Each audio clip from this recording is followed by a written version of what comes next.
Hi hi ಎಲ್ಲರಿಗೂ good morning. ಇವತ್ತು ನಾನು ಸ್ಮೂತ್ ಆಗಿರೋ ಇಡ್ಲಿ ಮತ್ತು ಕಡಲೆ ಸಾರು ಹೇಗೆ ಮಾಡೋದು ಅಂತ ಹೇಳ್ಕೊಡ್ತೀನಿ. ನಾನು ಉದ್ದಿನ ಕಾಳು ಮತ್ತು ಇಡ್ಲಿ ಅಕ್ಕಿನ ಸಪ್ರೇಟಾಗಿ ಒಂದು 7 ಗಂಟೆಯಷ್ಟು ಕಾಲ ನೆನೆ ಹಾಕಿಟ್ಟಿದ್ದೆ. ಮೊದಲು ಉದ್ದಿನ ಕಾಳನ್ನು ಚೆನ್ನಾಗಿ ನೈಸಾಗಿ ರುಬ್ಬಿಡಬೇಕು. ನಾನು ಉದ್ದಿನ ಬೇಳೆ ಬಳಸಲ್ಲ, ಸ್ವಲ್ಪ ಕಮ್ಮಿನೇ. ನಾನು ಉದ್ದಿನ ಕಾಳುನೇ ಬಳಸೋದು, ಇಡ್ಲಿ ಚೆನ್ನಾಗಿ ಬರುತ್ತೆ ನೋಡಿ. ಮೊದಲು ಉದ್ದಿನ ಕಾಳು ರುಬ್ಬಿಟ್ಟಿದ್ದೆ. ಇವಾಗ ಇಡ್ಲಿ ರೈಸ್ ಜೊತೆ ನಾನು ಸ್ವಲ್ಪ ಬಿಸಿ ಬಿಸಿಯಾದ ಅನ್ನ ಸೇರಿಸಿ ಅದನ್ನು ಕೂಡ ರುಬ್ಬಿ ಇದಕ್ಕೆ ಮಿಕ್ಸ್ ಮಾಡ್ತಾ ಇದ್ದೇನೆ ನಾನು. ಯಾಕೆ ನಾನು ಮಾಡೋ ಇಡ್ಲಿಗೆ ಈಸ್ಟ್ ಅಥವಾ ಸೋಡಾ ಏನೂ ಬಳಸಲ್ಲ, ಹಾಗಾಗಿ ಇಡ್ಲಿ ತುಂಬ ಸ್ಮೂತಾಗಿ ಬರುತ್ತೆ. ನಾವು ಸಪ್ರೇಟಾಗಿ ಇದನ್ನು ರುಬ್ಕೊಳ್ಬೇಕು. ಉದ್ದಿನ ಕಾಳು ರುಬ್ಬಿದ ಮೇಲೆ ಅಥವಾ ಉದ್ದಿನ ಬೇಳೆ ರುಬ್ಬಿದ ಮೇಲೆ ಅಕ್ಕಿನ ಒಂದು ಚಿರೋಟಿ ರವೆಯಷ್ಟು ತರಿಯಾಗಿರಲಿ. ಹಾಗೆ ಮತ್ತು ಅದೆರಡನ್ನೂ ಒಂದು ಮಾಡಬೇಕು. ಒಂದು ಸಣ್ಣ ಕಪ್ಪಷ್ಟು ಬಿಸಿ ಬಿಸಿ ಅನ್ನ ಹಾಕಿ, ನಾನು 1.5 ಗ್ಲಾಸ್ ಉದ್ದಿನ ಕಾಳಿಗೆ ಅದೇ ಗ್ಲಾಸಲ್ಲಿ 4 ಗ್ಲಾಸ್ ಅಕ್ಕಿ ನೆನೆ ಹಾಕಿಟ್ಟಿದ್ದೆ. ಇದನ್ನು ಇವಾಗ ಕಲಸೋದ್ರಲ್ಲಿ ಇರೋದು ನೋಡಿ. ಇದನ್ನು ಪಾಕ ಮಾಡಿ ಚೆನ್ನಾಗಿ ಈ ಥರ 10 ನಿಮಿಷ 15 ನಿಮಿಷ ಎಷ್ಟು ನೀವಿಗೆ ಕಲಸಿಡ್ತೀವಿ ಅಷ್ಟು ಇಡ್ಲಿ ಚೆನ್ನಾಗಿ ಬರುತ್ತೆ ನೋಡಿ. ಈ ಥರ ಕಲಿಸ್ತಾ ಇರಬೇಕು. ಆಮೇಲೆ ಕಲಸಿದ ಮೇಲೆ ಏನು ಮಾಡಬೇಕು, ನಾವು ಒಂದು ಪಾತ್ರೆಯಲ್ಲಿ ಬಿಸಿನೀರು ಇಡಬೇಕು. ನಾವು ಕುದಿಬಾರ್ದು, ನೀರು ಬಿಸಿಯಾಗಿರಬೇಕಷ್ಟೆ.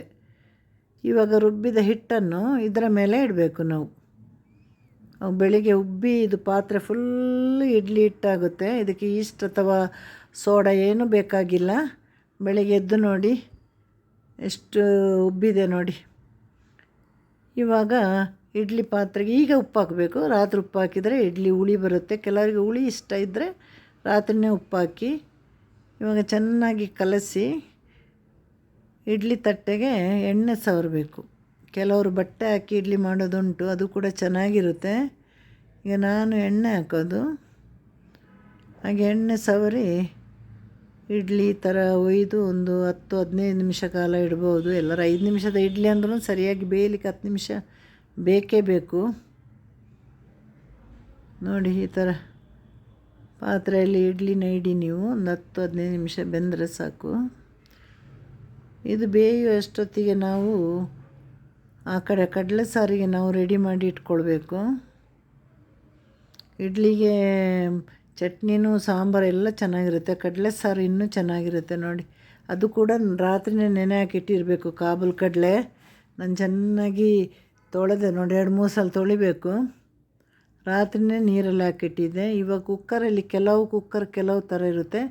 ನಮ್ಮ ಕುಕ್ಕರಲ್ಲಿ ಒಂದು 15 ವಿಷಲ್ ತೆಗಿತೀನಿ. ಕೆಲವು ಕುಕ್ಕರಲ್ಲಿ 4 ವಿಷಲು ಸಾಕಾಗುತ್ತೆ. ಅದು ಕುಕ್ಕರ್ ಮೇಲೆ ಡಿಪೆಂಡ್ ಆಗುತ್ತೆ.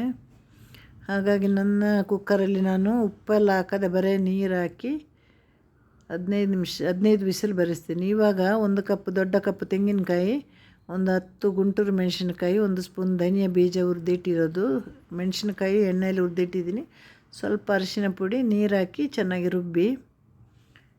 ಇಷ್ಟು ಹುಣಸೆ ಹಣ್ಣು ಹಾಕಬೇಕು ನೋಡಿ.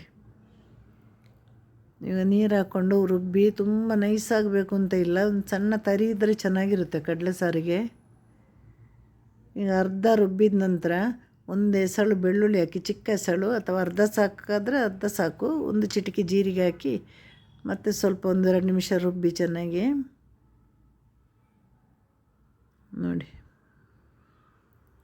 ಆ ಕಡೆ ಇವಾಗ ಕಡಲೆ ಬೇಯುವ ಸಮಯ ಆಗಿದೆ. ಇವಾಗ ಆಲೂಗಡ್ಡೆ ಮತ್ತು ಉಪ್ಪು ಹಾಕಬೇಕು. ಆಲೂಗಡ್ಡೆನ, ತೊಂಡೆಕಾಯಿನೋ, ಅದಕ್ಕೆ ಯಾವ ಸುವರ್ಣಗೆಡ್ಡೆನೋ ಯಾವುದು ಮ್ಯಾಚ್ ಇದೆ, ನಿಮ್ಗೆ ಯಾವುದು ಇಷ್ಟ ಇದೆ ಈಗ ಹಾಕಬೇಕು. ಕಡಲೆ ಬೆಂದ ನಂತರ ಈಗ ಉಪ್ಪು ಹಾಕಿ ಒಂದು 4 ವಿಸಿಲು ತೆಗೀರಿ ನೀವು. ಇಲ್ಲಾಂದರೆ ಒಟ್ಟಿಗೆ ನಾವು ಹಾಕಿದರೆ ಕಡಲೆಗೆ ಜಾಸ್ತಿ ಹೊತ್ತು ಬೇಕಾಗುತ್ತೆ ಬೇಯಲಿಕ್ಕೆ. ಈ ಕಡೆ ನೋಡಿ, ಆ ಕಡೆ ಕಡಲೆ ಆಲೂಗಡ್ಡೆ ಬೇಯುವಾಗ ಈ ಕಡೆ ಇಡ್ಲಿ ತೆಗೆದು ಈ ಥರ ರೆಡಿ ಮಾಡಿ ಇಟ್ಕೊಳ್ಳಿ ನೋಡಿ. ಎಷ್ಟು ಸ್ಮೂತಾಗಿ ಬಂದಿದೆ ನೋಡಿ ಇಡ್ಲಿ. ನಾವು ಇಡ್ಲಿ ಆಗಾಗ ಮಾಡೋದ್ರಿಂದ ಸೋಡಾ ಎಲ್ಲ ಹಾಕೋದು ಒಳ್ಳೆಯದಲ್ಲ. ಹಾಗಾಗಿ ನಾವು ಈ ವಿಧಾನದಲ್ಲಿ ಮಾಡಿದರೆ ಸೂಪರಾಗಿರೋ ಇಡ್ಲಿ ಆಗುತ್ತೆ ನಮಗೆ ನೋಡಿ. ಎಷ್ಟು ಚೆನ್ನಾಗಿ ಬಂದಿದೆ ನೋಡಿ. ಇದು ನಮ್ಮ ಇಡ್ಲಿ ನೋಡಿ. ಇಡ್ಲಿ ರೆಡಿ ಆಯಿತು. ಹಾಗೆ ಇವಾಗ ನೋಡಿ, ಕಡಲೆ ಆಲೂಗಡ್ಡೆ ಬೆಂದಿದೆ. ಉಪ್ಪು ಆಲ್ರೆಡಿ ನಾನು ಹಾಕಿದ್ದೇನೆ. ಎಷ್ಟು ಕಡಲೆ ಆಲೂಗಡ್ಡೆಗೆ ಬೇಕಾದ ಉಪ್ಪು ಅಷ್ಟೇ ಹಾಕಿದೆ. ಇವಾಗ ಮಸಾಲೆ ಸೇರಿಸಿ ಅದಕ್ಕೆ ಎಷ್ಟು ನೀರು ಬೇಕೋ ಸ್ವಲ್ಪ ಗಟ್ಟಿನೇ ಇರಬೇಕು. ಈ ಸಾರು ತುಂಬ ಗಟ್ಟಿಯಲ್ಲ, ಅದಕ್ಕೆ ಸ್ವಲ್ಪ ನೀರು ಹಾಕಿ ಅದನ್ನು ಸ್ವಲ್ಪ ಅಳತೆ ಮಾಡಿ ಇವಾಗ ಸಾರಿಗೆ ಉಪ್ಪು ಹಾಕಿ ಇದು ಚೆನ್ನಾಗಿ ಕುದಿಬೇಕು. ಇವಾಗ ನೋಡಿ ಎಷ್ಟು ಚೆನ್ನಾಗಿ ಕುದಿದಾಗ ಇನ್ನೇನು ಎಣ್ಣೆ ಒಗ್ಗರಣೆ ಏನು ಕೊಡಲಿಕ್ಕಿಲ್ಲ. ಕಾಳು ಸಾರಿಗೆ ನಾವು ಕೊಡಲ್ಲ. ನಾವು ನೋಡಿ ಒಂದಿನಕ್ಕೆ ಎಷ್ಟು ಎಣ್ಣೆ ಬಳಸ್ತೀವಿ ನೋಡಿ, ಆದಷ್ಟು ಎಣ್ಣೆ ಬಳಸೋದು ಕಮ್ಮಿ ಮಾಡಿ. ನಮ್ಮ ಇಡ್ಲಿ ಕಡಲೆ ಸಾರು ರೆಡಿಯಾಗಿದೆ. ಇವಾಗ ಈ ಕಡೆ ಕಡಲೆ ಸಾರು ಆಯಿತು, ಆ ಕಡೆ ಇಡ್ಲಿನೂ ಆಯಿತು. ತುಂಬ ಟೇಸ್ಟಿಯಾಗಿರುತ್ತೆ ಕಡಲೆ ಸಾರು ಮತ್ತು ಇಡ್ಲಿ, ಒಳ್ಳೆ ಕಾಂಬಿನೇಷನ್. ಹಾಗಾಗಿ ಇದು ಮಾಡಲಿಕ್ಕೂ ಸುಲಭ ಇದೆ. ದಯವಿಟ್ಟು ಎಲ್ಲರೂ ಮನೆಯಲ್ಲಿ ಮಾಡಿ ನೋಡಿ. ಹಾಗೆ ನನ್ನ ಚಾನಲ್ನ ಜಾಸ್ತಿ ನೋಡಿ, ಯಾಕೆಂದರೆ ನನಗೆ ವ್ಯೂಸ್ 2-3 ಅಷ್ಟೇ, ಕಾರಣ ಗೊತ್ತಿಲ್ಲ. ಎಷ್ಟೆಷ್ಟು ಒಳ್ಳೆ ತಿಂಡಿ ಮಾಡಿದರೂ ಯಾರು ನೋಡೋದಿಲ್ಲ. ಹಾಗಾಗಿ ಸ್ವಲ್ಪ ನೋಡಿ ನನ್ನ ಚಾನಲ್ನ ಸಬ್ಸ್ಕ್ರೈಬ್ ಮಾಡಿ ಪ್ಲೀಸ್. ಟಾಟಾ, ಬಾ.